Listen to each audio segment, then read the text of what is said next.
Today in our People Pickleball episode, we speak with Noah Lerner, writer, producer, director, a lot of stuff for HBO, ESPN, NFL films. He's done a lot of stuff in the fight game with. He's done some films with on Pacquiao. He did an episode on Being Serena. The guy's won Emmys, been nominated for everything, and won any major award you have to think of that has to do with sports. Really cool dude. Heck of a pickleball player. He doesn't give himself enough credit, if you look at his rating. And super easy to talk to. And he's making a pickleball film, really about kind of the people of the game, and we get into that as well. So stay tuned for that. Before we get to that, though, if you like this channel, consider subscribing to the YouTube channel. Like it for us as well. That always helps us out. Check out our merch page. Subscribe to our newsletter. Tons of discounts in the description for paddles and products. All right, let's get to that interview with Noah Lerner. All right, folks, it's Noah Lerner. Welcome to the Senior Pickleball Report, Noah. What's happening, Sleeves? Thanks for having me, my brother. Appreciate it. Absolutely, absolutely. We got a lot to get to. You have quite the resume, which, folks heard in our bio about you. But I always start off with, because this is a pickleball channel, how did this silly wiffle ball game sort of come into your vision, into your peripheral? Well, I'm a tennis. Like a lot of pickleball players, I used to consider myself a tennis player. Played tennis my whole life. I was down in the Villages, Florida. My in-laws lived there. They retired there about 12 years ago. I was down there about a decade ago, and my wife and I, my kids, we were going to play tennis, and the tennis courts were empty. And then next to the tennis courts, there were 8 little mini tennis courts, and I'm like, what the hell is this?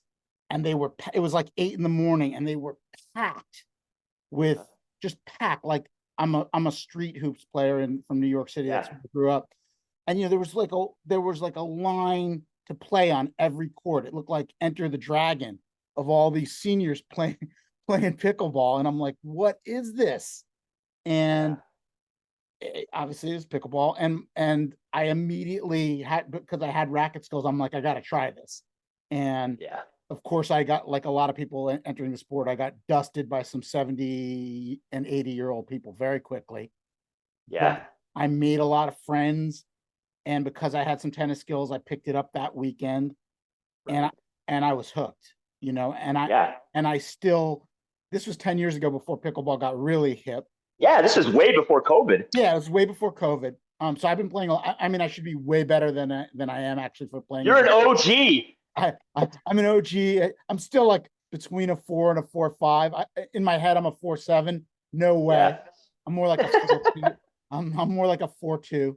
Can't move anymore. But I have lots of friends in the Villages who taught me the game. This guy Fast Eddie and this guy Dave taught me the game. These 70-something-year-old dudes. And I still go to the Villages like 2 or 3 times a year to see my in-laws, and I always play pickleball with. And I have a whole community down there. That's awesome. Yeah, and I was like, and I was hooked. So I was like, this is amazing. Yeah, and honestly, as far as community goes, that's probably the epicenter of pickleball. The pickleball universe, sort of the Villages is the place. I know I've talked to Lee Whitwell, and she lives there, and the film that I was in, part of it was filmed there, obviously. And, it's just, I think there's like 70, 80,000 people that live in there. Yeah. It's just... No. There's 2 zip codes in the Villages. It's huge. Yeah, that's insane. It's huge. I know Lee, in my pickleball travels, I've bumped into Lee a bunch of times, and I've seen her in the Villages. There's a lot of obviously really good players, a lot of good senior players, who play all over the place, who play in the Villages. I think they have like 400 courts. It's insane. It is. I've got to see it. I haven't gone to Florida since spring break Daytona in 1989. And I'm actually headed back at the end of May for there's like a little paddle review congregation of guys, and I'm going to Vero Beach. But I'm like, I got to somehow go and see the Villages sometimes, and just a glimpse at it. Like, holy cow. Well, if you ever want to go, I don't like to say I have ins at all the places, but I definitely have ins at the Villages. I can show you. Yeah, that would be sweet, man. So obviously, you've played a long time, and it's rare for me. I've done probably near 100 interviews on this show, and the amount of people that started during COVID is probably 85 to 90% of them. So when I get someone like yourself who, discovered the game, found the game, well before COVID, um, talk to me a little bit before we get into your, the things you're doing in film about some of the changes that you've seen in the game in the 10 years that maybe you like or you don't like, or, you hope to see change, or, where's this thing going? Sure. Because as you mentioned, man, I have no idea what this is. Yeah, It's just this weird thing. yeah. Well, I mean, look, I mean, the trajectory of pickleball is that it's Yeah. that. I don't know if it's that. I don't know where it's headed, but it's headed up. Yeah. Every time I say it can't get any bigger, I I'm know. I'm proven wrong at every turn. Yeah. So I've stopped making predictions. You know, Smart. it's gonna continue to get bigger because now young Right. people are involved. I mean, that's the biggest thing for me. Right. When I started playing, it was mostly 50 and over. Okay. You would only see kids playing with their parents. But Yeah. now I live in Cold Spring Harbor, Long Island, and I see, teenagers playing it. I see it in the high schools more, like it's Yeah. Seattle 1974. They're playing in the Right. schools. When I go to the public parks around Long Island, I see a lot more young kids. Great. And so the game, just like the pro game, the game's gotten faster, Yeah. younger. It's gotten better. Right. Like Yeah. 4 years ago, if you asked me, if I could play with a pro, I would say, and I was lying to myself 4 years ago. Yes, I could play with a pro, but now there's Yeah. absolutely no part of me that thinks I Yeah. could step onto a court with a top 100 player and not just get Right. brutally embarrassed very quickly. Right. Right. And again, it's one of those things that, for those people that have played this game or have ever watched it on television or YouTube, it looks fairly simple and benign. And, arguably, it's got a very easy entry level to get into this game. But you find out in a hurry when you play somebody that knows what they're doing, whether it's, Myrtle with the knee brace who's 83, or some kid that just started playing last week, but he's got tons of racket skills. You are, yeah. There's years and years of a learning curve to pick up, Oh as yeah. I'm finding out myself. So Yeah, I mean, look, the game's gotten like that new rule recently, about targeting, yeah, because things are happening in the sport with the evolution of rackets and the young right, kids. It's gotten so fast that they've had to change the game, modify the game very quickly, yeah, and that's yeah, gonna. absolutely, yeah, for sure. I think the thing that I review a lot of paddles, and I think and I'm not the person that came up with this, but it seems to me that if you mess with the ball, that would be the easiest way to, if you want it, it's getting too fast, just make the ball a little mushier. Some like those jugs balls people used to play with, and Yeah. you can kind of sort of leave the paddles alone at some point. But um, it is one thing. Obviously you're into the game, you've been playing a long time, but it's another thing to go.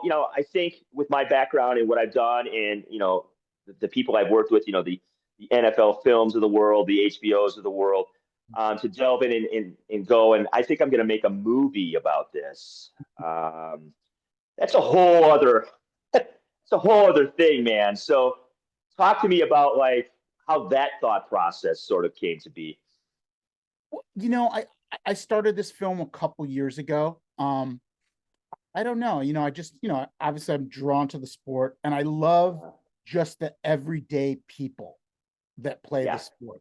I wasn't so into the pros a couple of years ago, and I'm still yeah, not, to be honest with you.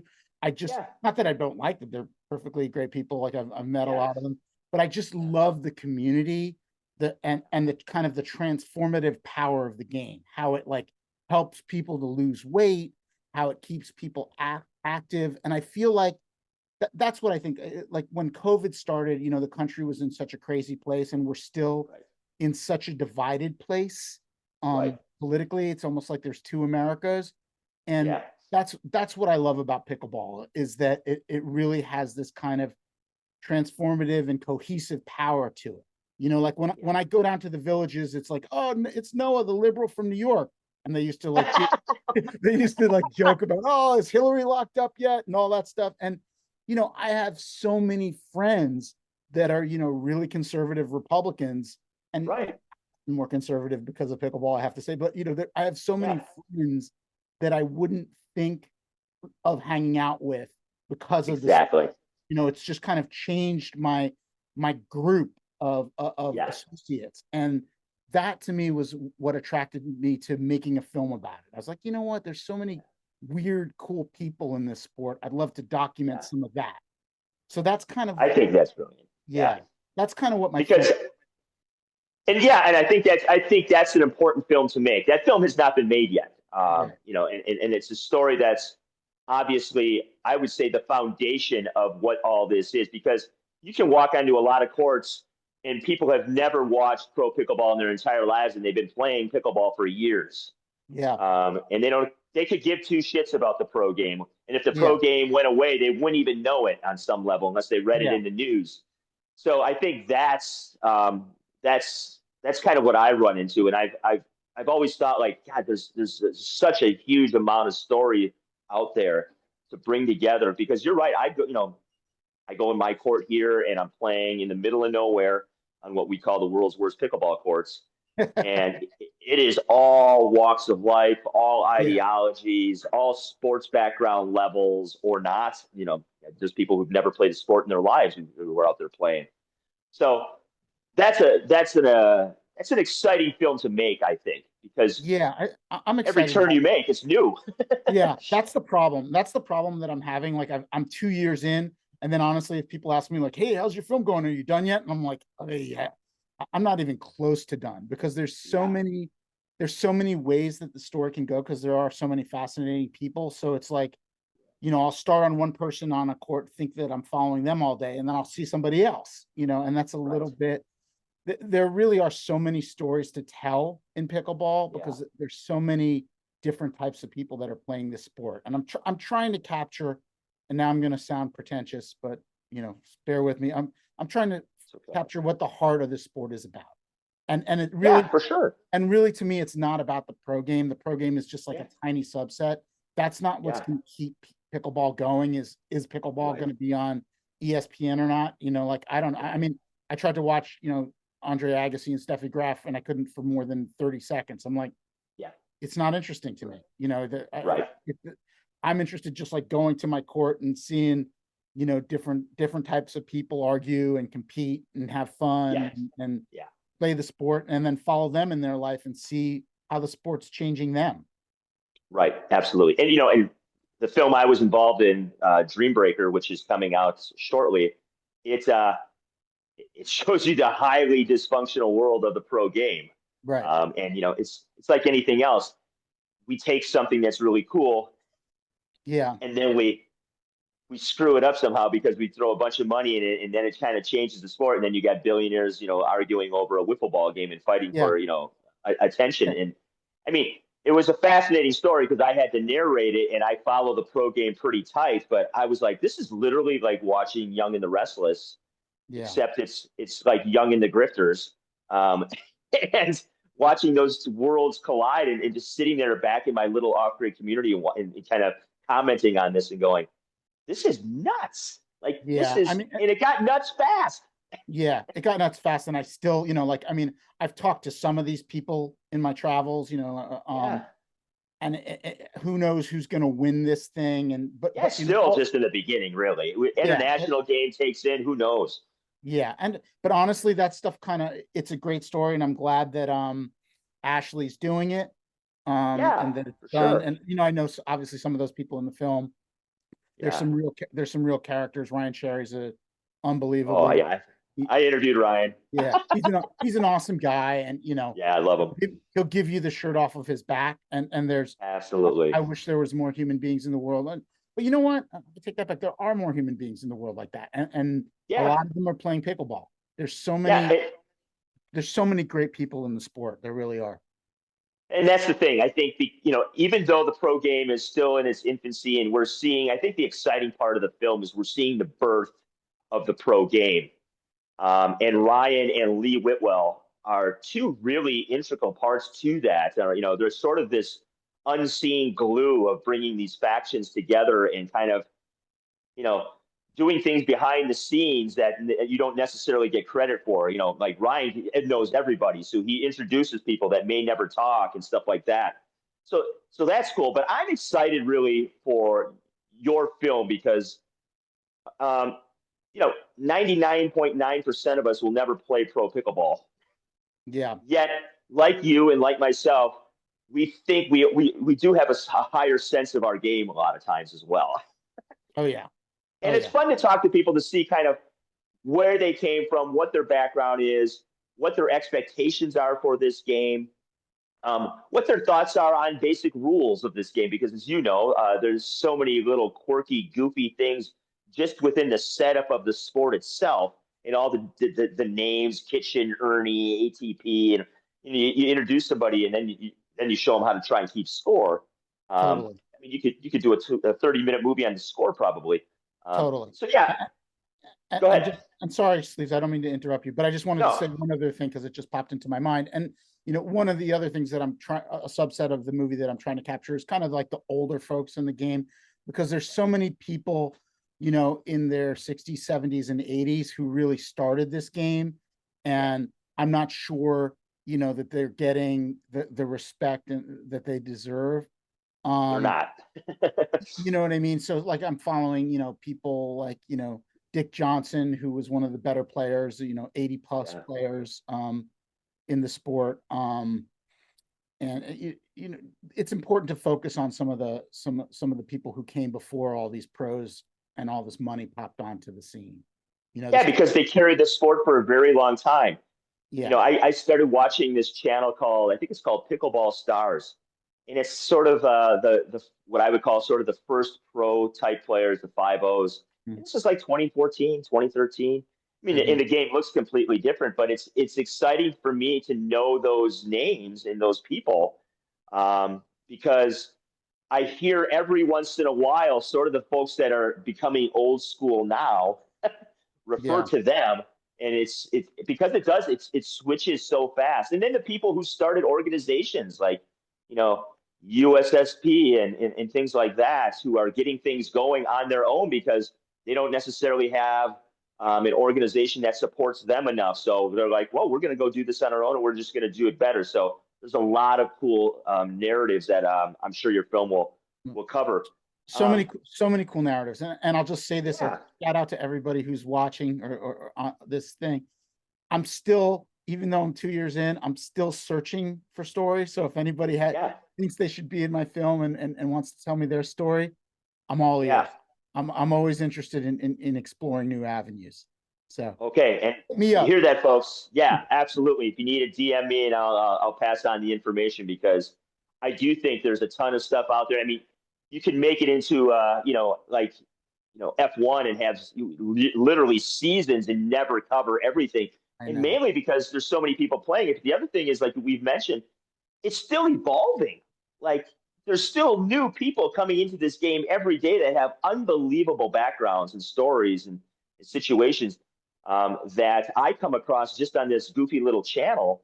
And I'm not out there like you are, shaking the bush and see what's falling out. So yeah, folks, if you got somebody out there, somebody, contact us because this is going to be a pretty cool film down the road, man. And Yeah. as I films take forever. It's just how it works. Yeah, they do. They do. They do. And I've got 3 dogs and I'm lazy and I got a daughter, Yeah. a junior in high school and a son in college. So, Oh well. I'm Yes. distracted, but it's gonna, as I tell my wife, I'm gonna finish it. I always try to finish what I start. And Yeah. I'm it's a couple more years. And you know what? Yeah. While I'm It's doing it, okay. it's fun. So, Yeah. I almost don't want to finish it because like you go out on the road and hang out with all these cool people and play pickleball. Like, I'm going to keep doing that anyway. So who cares if I bring a camera home? Yeah. So before we let you go, it's like talk to me about what you want to do as a player. Obviously, it's one of those things you've been playing a while, and you mentioned a little earlier. You get to a particular level, and we all sort of plateau out, and we got to find new things that motivate us. So, you got anything that you're kind of looking forward to on a playing aspect, maybe coming out in the next year or so that you want to do, or I'm just trying to get better. yeah, I'm trying to lose weight. I've in watching because I've put myself in the film. in watching the footage, I see it like, oh, who is that fat Jew playing this game? And then it's me. And so I'm like, this dude needs to lose some weight. So I'm trying, like a lot of people, I'm using pickleball to try to slim down a little bit. So Yep. I'm hoping that I can move better, this Yep. summer, get some more balls, maybe do a couple more Right. ATPs, Yeah, just boy. for me, it's like consistency. I got to be more consistent. And Yeah. now I've seen a lot of footage of my game, and it's Yeah. pathetic how inconsistent I am. Like I need my cross court dinks to go over the net more. I need to stop changing direction. So I'm just trying to be more consistent and continue to have fun with it. Like I'm a terrible loser. The older I've gotten, the better at losing I am because I lose more. But I used to really Yeah. pissed off when I lost. But now I lose so much that I'm just like, did I play well? Was I not a dick Yeah. in court? Those Right. kind of things that I look for. But I'm trying to get better. I want to bring that Yeah. 4-2 up to a 4-3-3 in the There we next go. 12 months. Yeah, absolutely. And that's the thing, um, I'm in the same boat as you. I'm probably a low four. I'm trying to just get consistent. I'm trying to drill a little more than I play. I have the same checklist as you. Like, was I a dick? Did I? Because as I've gotten older too, I've mellowed out. I played a beach volleyball for 25 years, and I was a dick. So I'm like, can I just be a nice person now when I'm playing against people? Because all these people I'm playing with are super nice, and they Right. certainly don't deserve my grumpiness or my wrath. And I'm Yeah. not that fucking good anyway, so it doesn't matter. Me It's a neither. wiffle ball Well, game, man. Come on. well, dude, we got to play together. We got to set up some time. I got to come down to Absolutely. you. You keep in touch with me and let me know, and let's play because that's what's Yeah, that's keeping what it's about. that's what's keeping the sport alive and is going to make it continue to grow and be the kind of awesome, weird Yeah. cult religion hobby quasi sport, whatever the hell pickleball is. And that's not a quasi sport; Yeah. it's a sport. But No. whatever it is, that's what's going to continue to make this sport awesome is the love that people have for each other in the game and the fun that we're all having playing it. So Yeah. I just want to continue to be a part of it. Yeah, absolutely. And if you get out west here in the middle of nowhere, you can come down to the world's worst pickleball courts, and I got a group of people that got some narratives. All right. All right. I might just take you up on that this spring. I may Absolutely, go to, dude. one of my characters is this guy Pesatione. I may go to American Samoa in a couple months to play pickleball there. Yeah. About He that. lives in Phoenix, I believe, doesn't he? Yeah, he lives in but Yeah. he's from Samoa, so Yeah, he's yeah, one of the absolutely. dudes that I'm following. He's such a good Yeah. kid. And he's Cool. going to Samoa in May, so I'm trying to figure out how to get Oh, to go because he nice, hasn't seen nice. some of his family in like 7 years. So Wow. yeah, Yeah, yeah, yeah. such, Very such an cool. Pace is such an awesome kid. Yeah, and he seems like he's a very positive. What a heck of an athlete! My God, the guy's legs are incredible. Like his calves look like bowling balls. I know, dude can move, and then that's I get to play with dudes like that, and like Yeah, how fun he, is that? yeah, it's awesome. Awesome. Yeah, I lived in Phoenix for 16 years, and then of course I move out of Phoenix, and then pickleball explodes, and now I'm in the middle of nowhere playing on some shitty courts. But I'm like, I go back to Phoenix, and I get to kind of house sit or pet sit for folks, and then it's just like this, buffet of where do I want to go play. There's Yeah, indoor facilities, and so it's only 5 hours away from me. I'm pretty much due east of it, so every once in a while, a couple times a year, I get to Phoenix, and I'm like, okay, I get to go spoil myself. yeah, I love. All right, we'll meet there. I love Arizona pickleball. The Arizona Yeah, pickleball great. scene is amazing. It's one of the best pickleball scenes in America, from what I've seen. Yeah, absolutely. Well, hey, I appreciate your time, Noah. Obviously, if you want to check them out, all links in the description. And we look forward to the film coming out in a couple of years. And if you want to get involved with the film, contact me. I'll put you in contact with Noah. And hey, maybe you could be a little star. I love it. Sleeves, awesome to meet you, brother. Thank you for having me. Hope you enjoyed our chat with Noah Lerner. Links in the description. You find out more about him and his film and what he is up to. All right, folks, you know what to do at the end of the day. Let's pickle.